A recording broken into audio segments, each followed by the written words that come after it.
Hello mga paps, usapang sasakyan ulit tayo.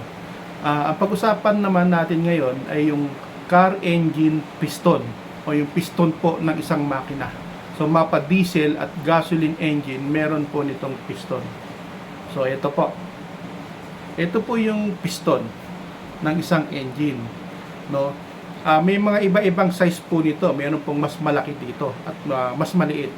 No, sa mga motorcycle engine, so mas maliit po dito.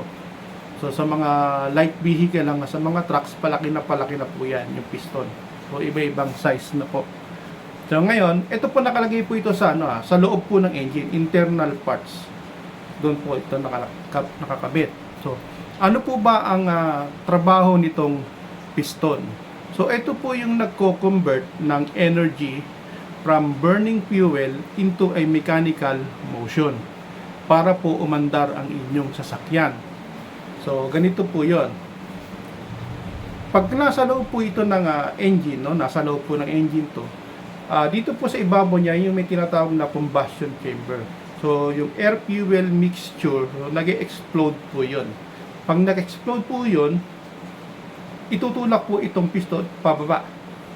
Pag naitulak po itong piston pababa, down, yung crankshaft po, iikot na po yan. No? Pag tinulak ng explosion, yung itong piston, no? Fuel air mixture niya, nag-explode yun, itutulak na po ito pababa, then iikot na po yung crankshaft para po umandar na po yung engine. So ito po yung trabaho ng piston.